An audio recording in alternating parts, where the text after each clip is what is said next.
बेयावनो खाजामाथि दखरा दुलाराय बर' फरायसा आफादनिफ्राय नोंथांमोननि चेनेलनि गेजेरजों साफ्रोमबो चेनेल नायगिरि आरो रायजो राजा बयनिसिमबो आं गिबियाव हामलायथि बावहरदों।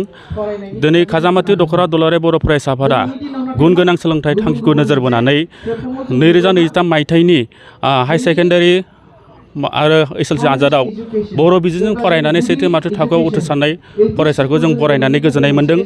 मानोना खाजामाथि दखरा दुलाराय बर' फरायसा आफादा देग्लाय बोसोरावल' बे हाबाफारिखौ लायाखै, सिगांबो बे हाबाफारिखौ लाबोबाय थादों। आरो बिनि गुबै थांखियानो जाबाय दुलाराय बर' फरायसा आफादा गुन गोनां सोलोंथाइनि खामानि मावनाया गोबां बोसोरनिफ्रायनो मावबोगासिनो दङ। दा दिनै बे थांखिखौ नोजोर बोनानै खाजामाथि दखरा दुलाराय फरायसाफ्रा जायफोर सेथि थाखोआव उथ्रिसारदों बैफोर फरायसाफ्रा बर' हारिनि थाखाय इयुनाव सासे मोजां सम्पद जायो आरो गुन गोनां सोलोंथाइ लानानै बर' हारिनि थाखाय खामानि मावनो हायो आरो मोजां अफिसार जाहैनो हायो। बे थांखिखौ नोजोर बोनानै दिनै खाजामाथि दखरा दुलाराय बर' फरायसा आफादा बे बरायनाय हाबाफारिखौ लादों। बेजों लोगोसे आं फोसावनो सानदों, जायफोर मेट्रिक आनजादाव फेल जाबाय बिथांमोना नार्भास जानो गोनांथि गैया। बिथां फेल जानायानो जोबथा थांखि नङा आरो गोसोखौ नार्भास लानो नाङा। बिथांमोनाबो नाजायोब्ला जिउआव देरहासार जानो हागोन आरो गावनि थांखियाव सौहैनो हागोन। आरो जायफोर दिनैनि खाजामाथि दखरा दुलाराय बर' फरायसा आफादजों बरायजाबाय, जायफोर फार्स्ट डिभिजन थांनाय फरायसुलिफोरा बरायजाबाय, बिथांमोनाबो गोजौ थांखि लानानै गोजौ एम्बिसन लानानै मोजां फरायसा जाहैगोन आरो गावनि जि फरायनाय बे पजिसन बे लेभेलखौ लांबाय थानांगोन। बे थांखियैनो दिनै खाजामाथि दखरा दुलाराय बर' फरायसा आफादा बे बरायनाय हाबाफारिखौ लानाय जादों।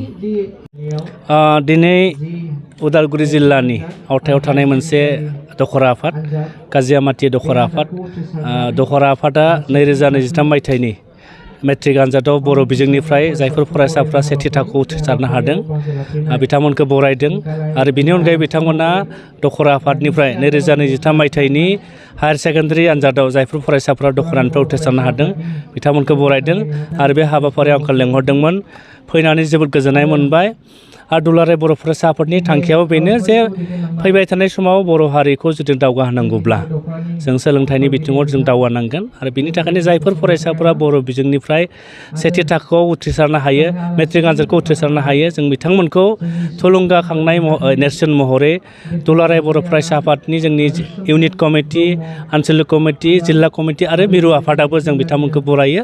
आरो दुलाराय बर' फरायसा आफाद मिरु आफादा जों बोसोरफ्रोमबो बर' बिजोंनिफ्राय जायफोर फरायसाफ्रा मेट्रिकआव टप 10 मासियाव होनो हायो बिथांमोनखौ जोङो कमल कुमार ब्रह्म देरहासार बान्थाजों बावनाय जायो। देग्लायबो जोङो 17थि कमल कुमार ब्रह्म देरहासार बान्थाखौ जोङो गासै 13सा जोंनि रोंगौसा फरायसाफोरनो जों क'क्राझाराव बावलायनाय जादों। आरो दुलाराय बर' फरायसा आफादा बर' हारिखौ दावगाहोनो थाखाय, सोलोंथाइनि बिथिङाव दावगाहोनो थाखाय जों गोबां थांखि बिथांखिफोर जों लानाय जादों।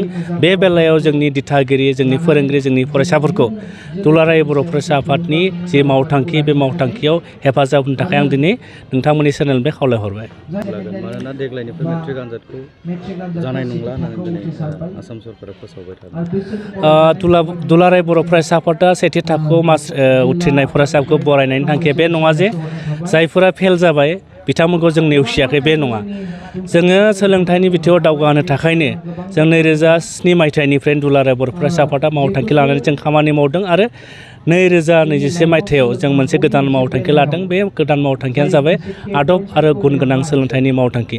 आरो बे थांखिनि गेजेरजों जोङो गामिनि गुदि फरायसालिनिफ्राय लानानै जोङो आप टु हाइ स्कुलसिम जोंनि फरायसाफोरखौ मोजां सोलोंथाइ लानो थाखाय जोङो एवारनेस प्रग्राम लादों। आरो जायफोर फरायसाफोरा देग्लाय 2023 मायथाइनि मेट्रिक आनजादाव बिथांमोना उथ्रिसारनो हायाखिसै, बिथांमोनखौ फिन जों आरोबाव मोजाङै फरायनानै फैबाय थानाय समफोराव मोजां एग्जाम होनानै बिथांमोनखौ उथ्रिसारनो थाखाय जोङो दुलाराय बर' फरायसा आफादा जों खामानि मावबाय थादों। आरो जेब्लासिम दुलाराय बर' हारियाव सोलोंथाइनि हारा जौगाया बै समसिम दुलाराय बर' फरायसा आफादा सोलोंथाइनि बिथिङाव खामानि मावलांबाय थागोन। जाय समाव आसाम सरकारा थाखो 6नि जिथु सानखान्थि आरो बिगियान आयदाखौ इंराजि रावजों खालामनो थांगासिनो दं, दा बे समावनो बर' बिजोंजों फरायनानै दिनै नैबे बोसोराव बांसिन उथ्रिसारनायखौ नुनो मोनदों। बे बेलायाव जोंनि खोथाया स्पष्ट, कुनु खोथा गैया।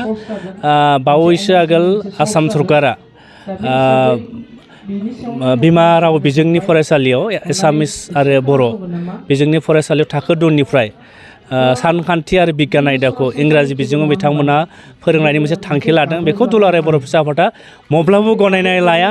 मानोना मोनसे हारिया जुदि थांना थानांगौब्ला बिनि रावा थांना थानांगोन, बिनि बिजोङा थांना थानांगोन आरो बिनि थुनलाइया थांना थानांगोन आरो बिनि जौगा हारिमुवा थांना थानांगोन। आरो बर'फोरा बिजोंनि थाखायनो रावनि थाखायनो जों आन्दलन खालामदों, गोबां माने जोंनिफ्राय मुंख्लं जालांदों। बे बेलायाव आसाम सरकारनि जि थांखि बेखौ जोङो थोंजोङै जोङो नेवसिदों आरो आसामनि गिबि मन्त्रि डक्टर हिमन्त बिश्व शर्मा आरो आसामनि सोलोंथाइ मन्त्रि डक्टर रुनुस पेगु बिथांमोनखौ जोङो गले गले खावलायजों नोंथांमोना अननानै बर' बिजोंनि फरायसाफोरखौ बर' बिजोंजोंनो फरायनानै गुन गोनां सोलोंथाइ लानायाव नोंथांमोना मदद होनांगौ आरो नोंथांमोननि जि थांखि बे थांखिखौ नोंथांमोना बोखांनानै लानांगौ।